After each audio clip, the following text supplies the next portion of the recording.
Distillation, fractional distillation, तो present time में वो सिलेबस का हटा हुआ पार्ट है, तो उसकी हम लोग चर्चा नहीं करेंगे।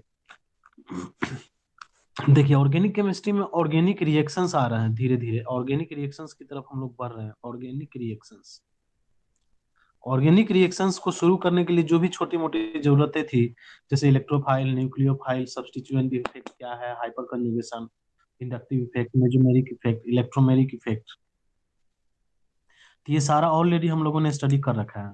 ठीक है, तो अब जो है, अब वक्त आ गया है आगे की ओर बढ़ने का।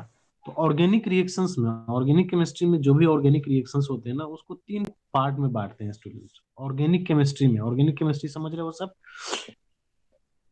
Branch of chemistry in which deals with the carbon compounds, ठीक है, जिसमें कार्बन कंपाउंड को डील करते हैं, उसी को हम लोग क्या बोलते हैं, ऑर्गेनिक केमिस्ट्री। और ऑर्गेनिक केमिस्ट्री के अंदर जो रिएक्शंस होते हैं वो ऑर्गेनिक रिएक्शंस कहलाते हैं।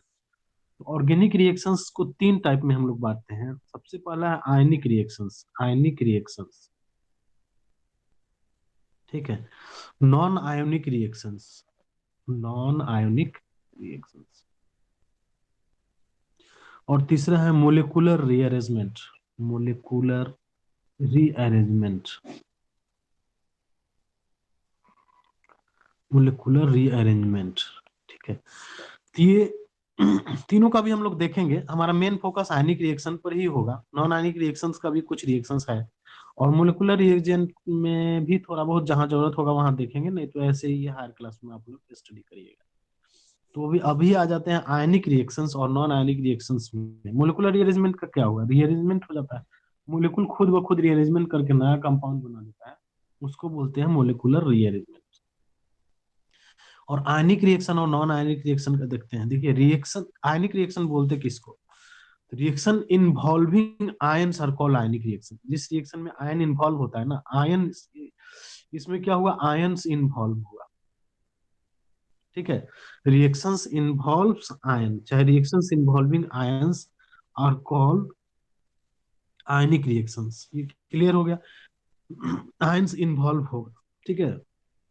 नॉन आयनिक रिएक्शन में इसमें फ्री रेडिकल इन्वॉल्व होता है। क्या होता है, free radicals involve, free radicals are involve, ठीक। तो आयनिक रिएक्शन में आप समझ गए, इसमें आयन बनता है, पॉजिटिव चार्ज, नेगेटिव चार्ज। और नॉन आयनिक रिएक्शन में क्या होता है, फ्री रेडिकल रिएक्शन इन्वॉल्व होता है। अब जहां पर भी पॉजिटिव चार्ज होता है वहां पे निश्चित रूप से हेट्रोलिसिस होगा। तो ये जो रिएक्शंस होते हैं ना, आयनिक रिएक्शंस अगर हो रहा है तो यहाँ पर बॉन्ड का हेट्रोलिसिस होता है, हेट्रोलिसिस ऑफ बॉन्ड अकर, ठीक है, बॉन्ड अकर। और ये नॉन आयनिक होता है, ये नॉन आयनिक रिएक्शंस में होमोलिसिस होता है, होमोलिसिस, होमोलिसिस ऑफ बॉन्ड्स अकर। तो ऑर्गेनिक रिएक्शंस में ध्यान से देखिए, दो टाइप का, तीन टाइप का हुआ, आयनिक, नॉन आयनिक और मोलिकुलर रिएरेंजमेंट। पहले देखिए आयनिक और नॉन आयनिक का। तो आयनिक में क्या होता है, सबसे पहला हो गया आयंस इन्वॉल्व होता है। और नॉन आयनिक में क्या होता है, फ्री रेडिकल होता है, फ्री रेडिकल इन्वॉल्व होता है। आयनिक रिएक्शन में दूसरा है हेट्रोलिसिस ऑफ बॉन्ड अकर। इसमें अगर बॉन्ड टूटेगा ना, वो तो हेट्रोलिसिस तरीके से टूटेगा। जबकि नॉन आयनिक में क्या होता है, होमोलिसिस ऑफ बॉन्ड अकर। हेट्रोलिसिस और होमोलिसिस आप बहुत अच्छे से समझ गए हैं। जैसे ए और बी है, अगर इस बॉन्ड को टूटना है तो या तो इधर पॉजिटिव या तो निगेटिव, माने इसमें दो इलेक्ट्रॉन का मूवमेंट होता है, नहीं, या ऐसे हो सकता है बी माइनस या ए प्लस, यही इस तरह का अगर बॉन्ड टूटेगा तो इसको हेट्रोलिसिस प्रोसेस बोलते हैं। और होमोलिसिस में क्या होता है, कि एक इलेक्ट्रॉन इधर और दूसरा इलेक्ट्रॉन इधर, ए डॉट और प्लस बी डॉट, देख रहे हैं। तो जिसमें आयंस इन्वॉल्व होते हैं, जिसमें प्लस माइनस बनते हैं, उस रिएक्शंस को आयनिक रिएक्शंस। जिसमें आयंस इन्वॉल्व नहीं होते हैं उसमें फ्री रेडिकल इन्वॉल्व होता है, ए डॉट बी डॉट, ठीक है। डॉट का मतलब समझ रहे हैं, फ्री रेडिकल है ये। आपको हम स्टडी कराए थे कार्बोकटायन, कार्बानायन और फ्री रेडिकल के बारे में, आप अच्छी तरह से पढ़ चुके हैं। कार्बोकटायन क्या है, जिसपे कटायन चार्ज हो, जिसपे निगेटिव चार्ज हो उसको अनायन बोलते हैं, और जिसपे डॉट हो उसको फ्री रेडिकल बोलते हैं। तो आयनिक रिएक्शंस में आयंस इन्वॉल्व होता है और इसमें हेट्रोलिसिस ऑफ बॉन्ड अकर होता है, जबकि नॉन आयनिक रिएक्शन में free radicals are involved and here homolysis of bond occur. In case of non ionic reactions homolysis of bond अगर होमोलिसिस बॉन्ड का होमोलिसिस अगर होता है। तीसरा पॉइंट देखिए, अगर इसमें प्लस माइनस बन रहा है, मतलब कि आयन बन रहा है, तो निश्चित रूप से these are favoured by polar solvent, these are favoured by polar solvents. Polar solvent मतलब जैसे वाटर हो गया, पोलर सॉल्वेंट्स मतलब जिसमें पोलरिटी है। जैसे वाटर में क्या है भाई, वाटर में एक तरफ पॉजिटिव है, एक तरफ निगेटिव है। तो ये वाला रिएक्शन अगर जैसे मान लीजिए कि इसमें आयन बना, निगेटिव बना, तो ये पोलर सॉल्वेंट का इसका पॉजिटिव चार्ज, इसका निगेटिव चार्ज, इसका पॉजिटिव पॉजिटिव चार्ज, इसका निगेटिव चार्ज, इसको घेर लेगा ना। जब इसका पॉजिटिव चार्ज इसको घेर लेगा निगेटिव चार्ज को, तो ये फेवर्ड होगा, पोलर सॉल्वेंट से फेवर्ड होगा। तो ionic reactions are always favoured by polar solvent because polar solvent reduce activation energy by solving the intermediate. ठीक है, ये जो इंटरमीडिएट बन रहा है ना, इसको क्या कर देता है, सॉल्वेट कर देता है, चारों तरफ से घेर लेता है, और इसके एक्टिवेशन एनर्जी क्या होती है, कम हो जाती है इस तरह के रिएक्शंस का। इसीलिए ये पोलर सॉल्वेंट से फेवर किया जाता है। जबकि नॉन आयनिक रिएक्शन में क्या होता है, ये नॉन आयनिक में तो पॉजिटिव निगेटिव बना नहीं, जब पॉजिटिव निगेटिव बना नहीं तो इसको पॉजिटिव निगेटिव वाला पोलर सॉल्वेंट का कोई जरूरत नहीं है। तो फ्री रेडिकल रिएक्शन माने non ionic reactions are favoured by non polar solvent. Non ionic reactions are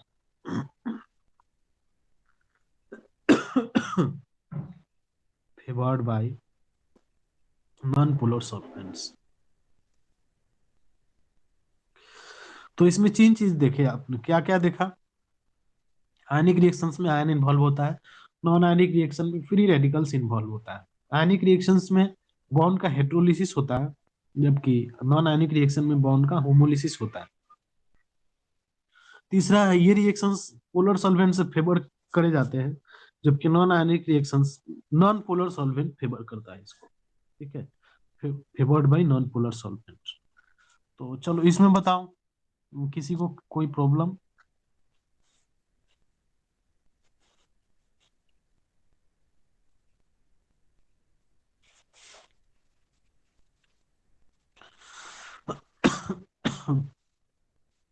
बोलो, कोई प्रॉब्लम तो नहीं है ना?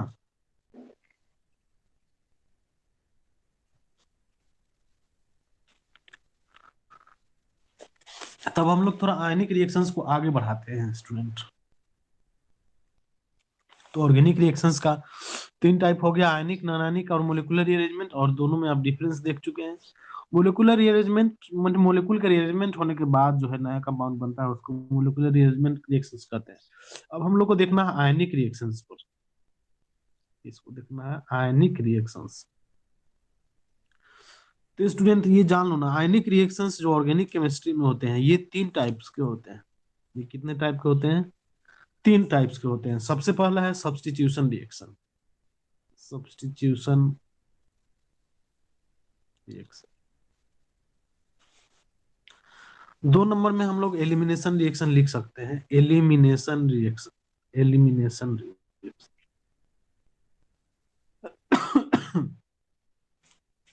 और थर्ड नंबर में है एडिशन रिएक्शंस। तो here ionic reactions are of three types: substitution reaction, elimination reactions and addition reactions। ठीक है, तो आयनिक रिएक्शंस थ्री टाइप्स के हो गए। क्या क्या हुए? सब्स्टिट्यूशन, एलिमिनेशन और एडिशन। तो अब सब्स्टिट्यूशन किसको बोलते हैं, एलिमिनेशन किसको बोलते हैं, एडिशन किसको बोलते हैं, इस चीज को हम लोग को थोड़ा सा स्टडी कर लेना है। सब्स्टिट्यूशन आखिर होता क्या है स्टूडेंट? सब्स्टिट्यूशन रिएक्शन क्या होता है उसको देखिए। जैसे मान लीजिए कि कोई आप देखिए CH3Cl, यहाँ पर क्या है, मिथाइल क्लोराइड है या क्लोरोमीथेन। ठीक है, इसमें हम OH माइनस डाल रहे हैं, इसमें क्या डाल रहे हैं OH माइनस डाल। अब ये रिएक्शन होने के बाद CH3OH बनाता है, और ये Cl माइनस बाहर निकलता है। ठीक है, तो ये यहाँ पर क्या है, कोई एटम और ग्रुप किसी दूसरे एटम और ग्रुप के द्वारा रिप्लेस किया जा रहा है, इसको हटा करके उसका पोजीशन ले ले रहा है। तो ये वाली जो रिएक्शन है, इसको हम लोग सब्स्टिट्यूशन रिएक्शन बोलते हैं। ठीक है, if any atom or group is replaced by another atom or group, then it is case of substitution reaction. कोई आइटम और ग्रुप दूसरे आइटम और ग्रुप के द्वारा हटा दिया जाता है, हटा करके उसका जब जगह ले लेता है, ठीक है, रिप्लेस करके उसका प्लेस को ये एक्सेप्ट कर लेगा OH माइनस, तब इस तरह के रिएक्शन को सब्स्टिट्यूशन रिएक्शन कहते हैं। ठीक है, सब्स्टिट्यूशन रिएक्शन में हमेशा जो है ओल्ड सिग्मा बॉन्ड टूटता है और न्यू सिग्मा बॉन्ड बनता है, ये चीज दिमाग में रखना है। इन case of substitution reaction always one sigma bond is cleaved and one new sigma bond is formed. ठीक, तो सब्स्टिट्यूशन रिएक्शन क्या होता है वो देख लिए सब कोई। If any atom or group is replaced by another atom or group then it is a case of substitution reaction. In case of substitution reaction, substitution के रिएक्शन के केस में, सभी सब्स्टिट्यूशन रिएक्शन के केस में one sigma bond is clipped and new sigma bond is formed। Clear है ये?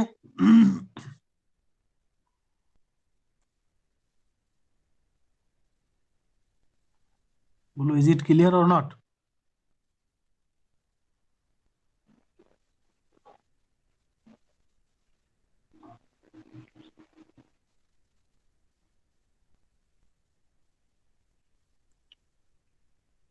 बोलो नावेद, बोलो क्लियर है, सुनाई दे रहा है? Yes sir. Yes sir.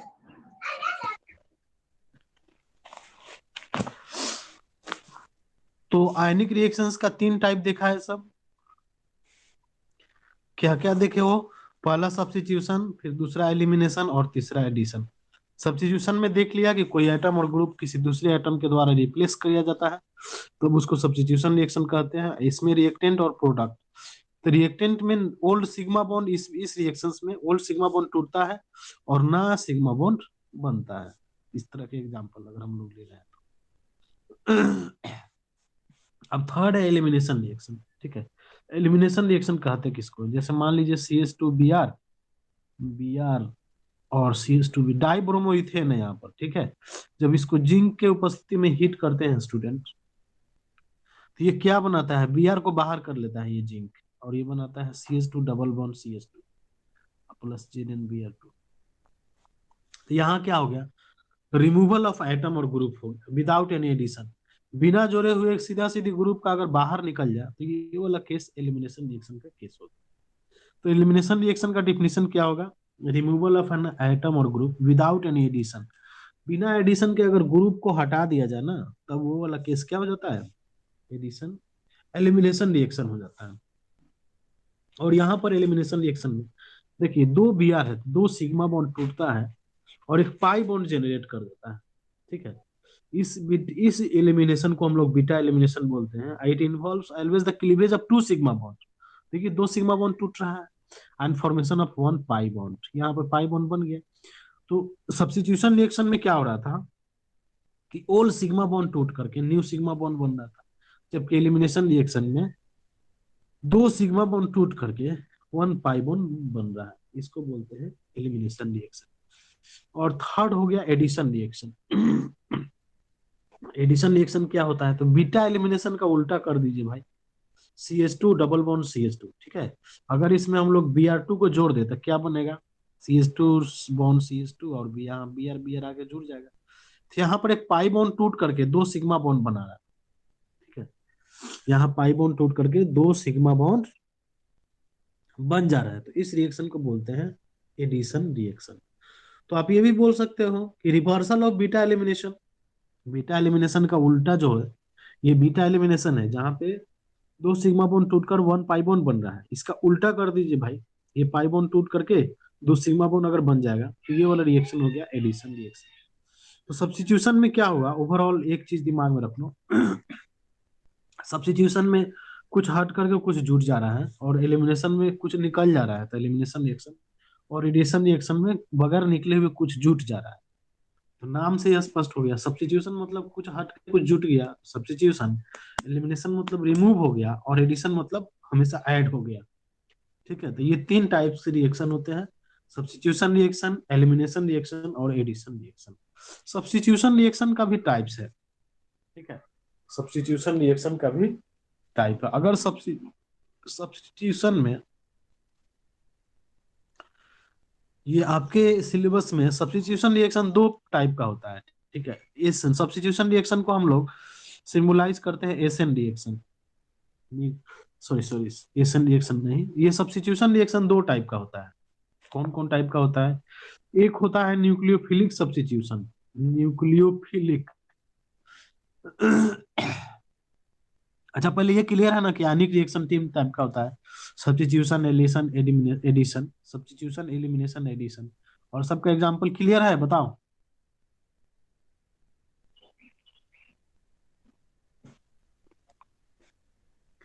तो सब्स्टिट्यूशन रिएक्शन दो टाइप्स के होते हैं, nucleophilic substitution, substitution and electrophilic substitution, electrophilic substitution. तो न्यूक्लियोफिलिक और इलेक्ट्रोफिलिक क्या होता है? अगर किसी सबस्ट्रेट पे, किसी कंपाउंड पे जिस पे रिएक्शन हो रहा है, जैसे मान लीजिए आर आई, इसमें मैंने ओ एच माइनस को डाल दिया, तो ये क्या होगा, आर ओ एच बना दिया और आई माइनस बाहर कर दिया। तो यहाँ पर न्यूक्लियोफाइल है, ये देखो निगेटिव चार्ज है जिस पर, तो इसको क्या बोलते हैं, न्यूक्लियोफाइल। अगर ये न्यूक्लियोफाइल के कारण अगर ये रिएक्शन स्टार्ट हो रहा है, if nucleophile is attacking species, then it is a case of nucleophilic substitution reaction. तो न्यूक्लियोफाइल के कारण अगर कोई सब्स्टिट्यूशन रिएक्शन हो रहा है, हम उसको न्यूक्लियोफिलिक सब्स्टिट्यूशन रिएक्शन बोलते हैं। इसको सिंबलाइज करते हैं एसएन रिएक्शन से। ठीक है, तो एसएन रिएक्शन का मतलब यही समझना है, न्यूक्लियोफिलिक सब्स्टिट्यूशन रिएक्शन। ठीक। दूसरा है इलेक्ट्रोफिलिक सब्स्टिट्यूशन रिएक्शन। सपोज कर लीजिए यहाँ बेंजीन है और एक आप इलेक्ट्रोफाइल डाले इसमें NO2+, क्या डाले, इलेक्ट्रोफाइल। तो ये देखते क्या है कि बेंजीन के एक हाइड्रोजन को हटा करके ये इलेक्ट्रोफाइल उसका जगह ले लेता है। तो इसमें ये जो रिएक्शन हो रही है ना, ये NO2+ इलेक्ट्रोफाइल के कारण है।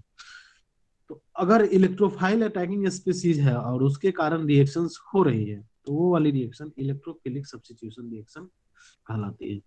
ये क्लियर है कि सब्स्टिट्यूशन रिएक्शन दो टाइप्स का होता है, आपको पहचानने के लिए दे देगा। जैसे सेट में हम लोग क्वेश्चन बनाए थे, तो उसमें ये क्वेश्चन था कि कौन सब्स्टिट्यूशन रिएक्शन है, कौन एडिशन है, कौन एलिमिनेशन है।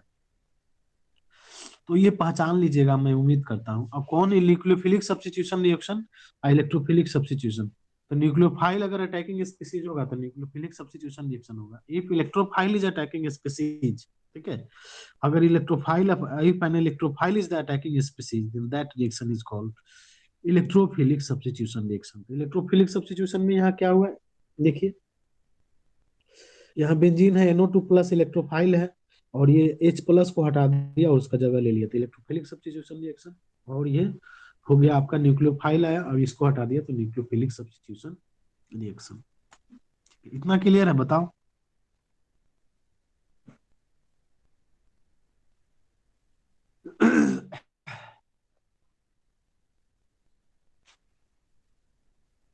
बोलिए, क्लियर है कि नहीं?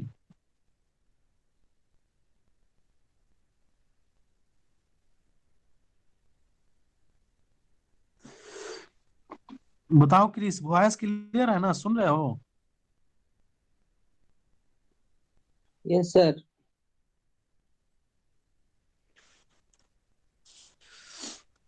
अब ये स्टूडेंट देखिए, ये न्यूक्लियोफिलिक सब्स्टिट्यूशन तो आप समझ गए, है कि नहीं?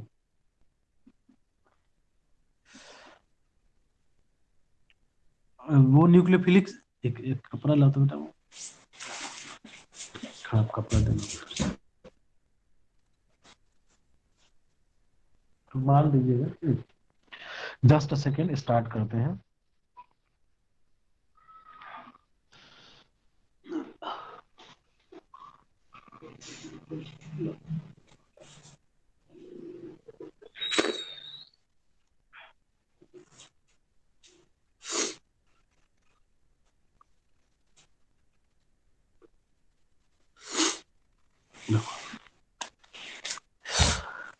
तो थोड़ी सी तबीयत भी गड़बड़ हो गई है, इसीलिए सॉरी। तो देखो, सब्स्टिट्यूशन रिएक्शन ये क्लियर हो गया, न्यूक्लियोफिलिक सब्स्टिट्यूशन और इलेक्ट्रोफिलिक सब्स्टिट्यूशन, दो टाइप्स के रिएक्शंस होते हैं सब्स्टिट्यूशन रिएक्शन।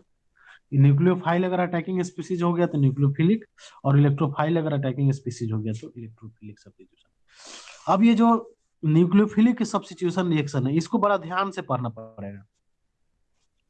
एसएन रिएक्शंस जो होता है स्टूडेंट, ये टू टाइप्स का होता है, एक होता है SN1, एक होता है SN2।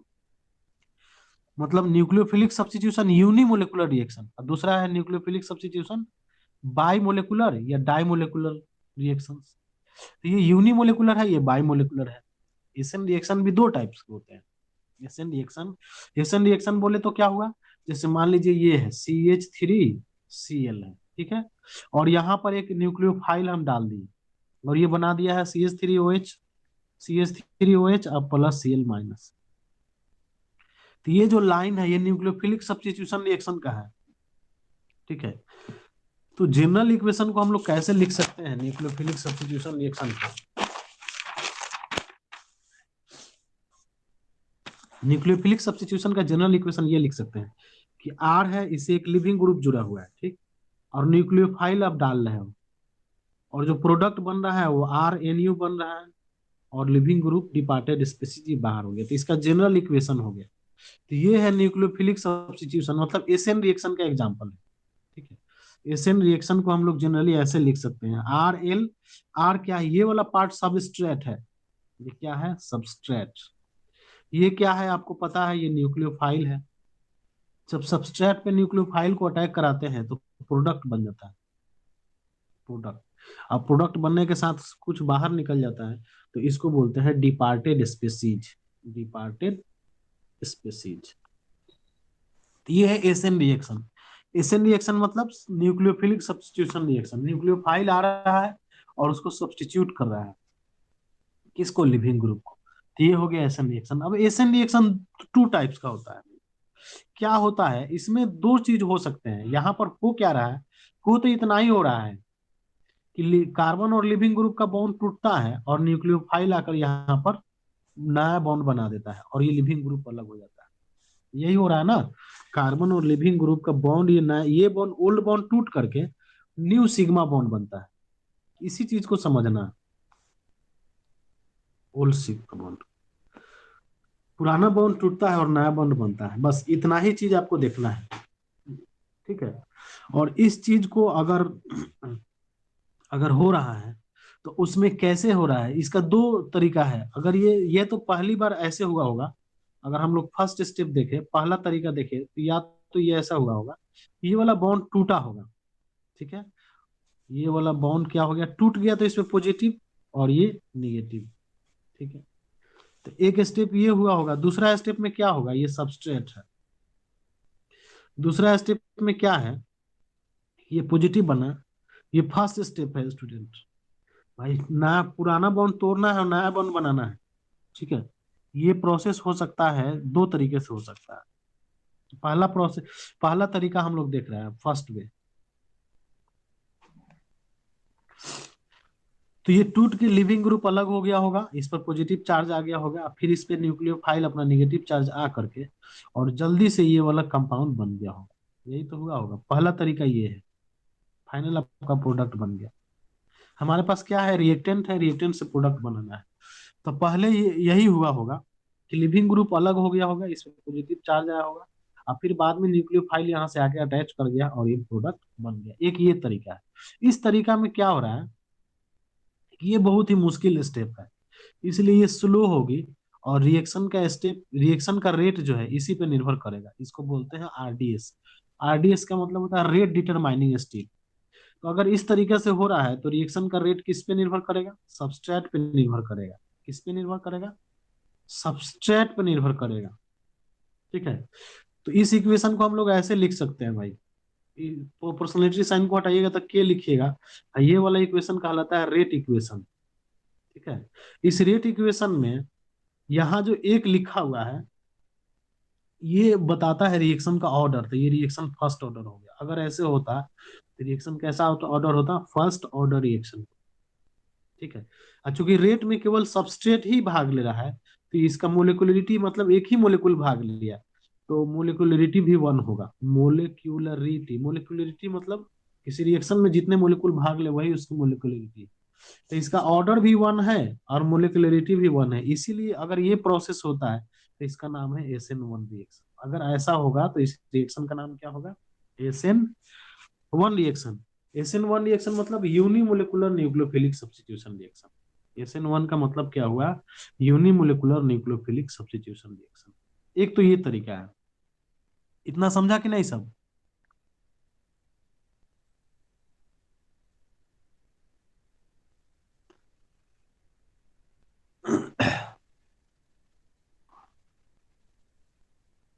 बोलो कस्तूरबा, बोलो निदा, समझी कि नहीं तुम लोग? Yes sir. Yes sir. Adil समझ गया ना? तो दूसरा क्या है, न्यूक्लियोफिलिक सब्स्टिट्यूशन रिएक्शन में आपको ये चीज, यही चीज ना बार बार बोल रहे हैं कि कार्बन और लिविंग ग्रुप का बॉन्ड टूट करके ओल्ड बॉन्ड टूटता है और नया बॉन्ड बनता है, यही चीज दिमाग में रखना है। तो एक तो तरीका ये हो गया SN1। दूसरा क्या हो सकता है? दूसरा हो सकता है ये चीज कि कार्बन का ये लिविंग ग्रुप है, न्यूक्लियोफाइल आया होगा, ठीक है, न्यूक्लियोफाइल आया होगा और पीछे आके, मतलब ये एक तरह से जुट रहा होगा और ये एक तरह से हट रहा होगा, दोनों का एक स्टेट आया होगा। आप बस में बैठते हो तो दो, बस में अगर किसी को सीट लेना है तो दो तरीका से आदमी बैठ सकता है, ठीक है। एक तो कि सीट खाली होगी, जाकर उस पर आराम से बैठ जाइएगा, और दूसरा वो सीट छोड़ेगा और आप तुरंत बैठिएगा, यही चीज है। तो यहाँ पर भी लिविंग ग्रुप छोड़ रहा है, आप बैठ रहे हो, एकदम नया चीज जाके बैठ रहा है। और ये वाला जो, इसके बाद ये वाला स्टेट ट्रांजिशन स्टेट कहलाएगा। ये क्या कहलाता है? Transition state. अब जो प्रोडक्ट बनता है, तो इसमें क्या होता है, प्रोडक्ट का कॉन्फ़िगरेशन बदल जाता है और लिविंग ग्रुप अलग हो जाता है, न्यूक्लियोफाइल पीछे से आके जुट गया, ठीक है।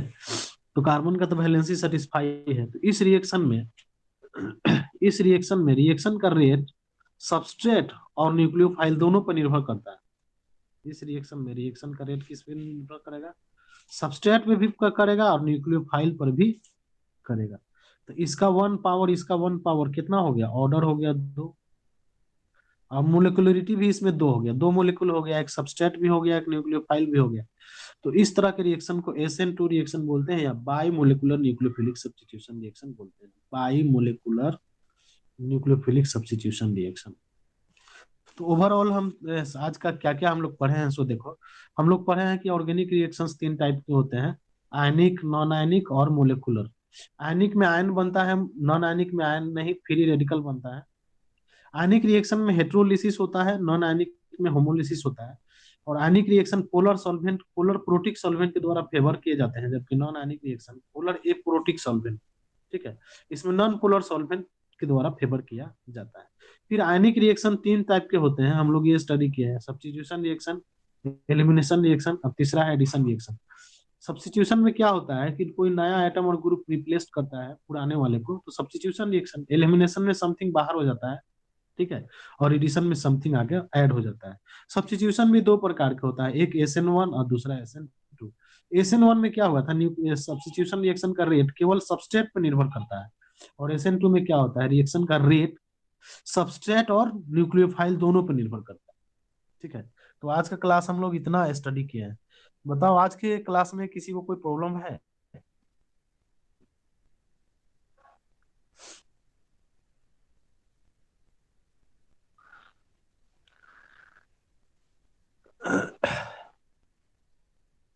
बोलो क्रिस, कोई प्रॉब्लम है?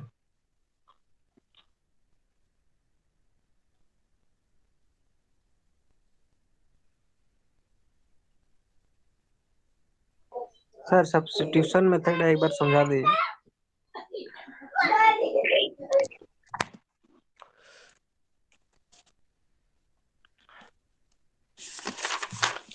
सब्स्टिट्यूशन रिएक्शन में क्या मैंने बताया था, सब्स्टिट्यूशन में देखो कोई कंपाउंड होता है, उसमें एक लेके आइएगा न्यूक्लियोफाइल के द्वारा, तो वो अगर RNA जुट गया और लिविंग ग्रुप अलग हो जाए, तो ये वाला रिएक्शन न्यूक्लियोफिलिक सब्स्टिट्यूशन रिएक्शन हो गया।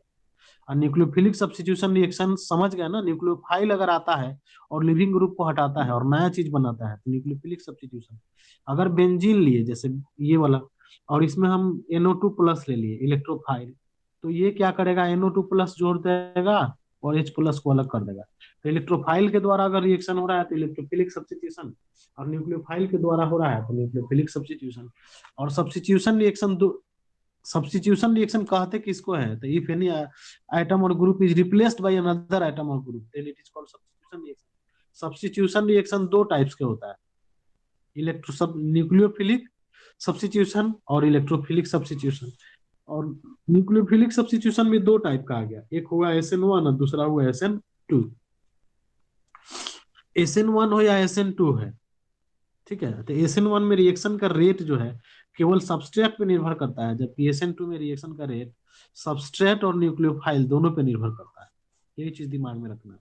जैसे आप बस में बैठ रहे हो ना, सीट अगर जा रहे हो देखो, तो तुमको सीट लेना है, तो ये हो सकता है या तो सीट पहले से खाली हो, आराम से जाके बैठ जाओ। तो सीट खाली है, आराम से जाके बैठ जाना है। तो उस समय क्या हुआ, मतलब नया एटम और ग्रुप को आके चिपकना है। तो उस समय रिएक्शन का रेट इस पे निर्भर करता है, क्योंकि खाली है तो उसी पर न है, उसी पर रेट निर्भर करेगा सबस्ट्रेट पर। अगर खाली है जगह तो कोई दिक्कत नहीं है। दिक्कत कब होगा, जब इस पे जो कोई बैठा होगा, कोई दूसरा ग्रुप अटैच होगा तब। तो जिस जब खाली होगा ना, तो रिएक्शन का रेट केवल सबस्ट्रेट पर निर्भर करेगा। और जब खाली नहीं होगा, उस पर बैठा हुआ होगा, तो उस समय तो दोनों आपको रिएक्शन का रेट जो है न्यूक्लियोफाइल पर भी निर्भर करेगा और बैठा हुआ व्यक्ति पर भी निर्भर करेगा कि कितना जल्दी। जैसे ये लो, ये लिविंग ग्रुप है और न्यूक्लियोफाइल है, ये जितना जल्दी हटेगा उतना ही जल्दी आके जुड़ेगा। तो इसमें क्या होगा, रिएक्शन का रेट दोनों पर निर्भर करेगा, सबस्ट्रेट पर भी और न्यूक्लियोफाइल पर भी। ये कहलाया SN2 रिएक्शन। और जिसमें रिएक्शन का रेट केवल सबस्ट्रेट पर निर्भर करता है, ये तो खाली है, पॉजिटिव चार्ज हो गया, तब इसको बोलते हैं SN1 रिएक्शन। नोट्स बना के दे देंगे तो थोड़ा पढ़ोगे तो क्लियर हो जाएगा। ठीक है, बताओ आदिल, कोई दिक्कत?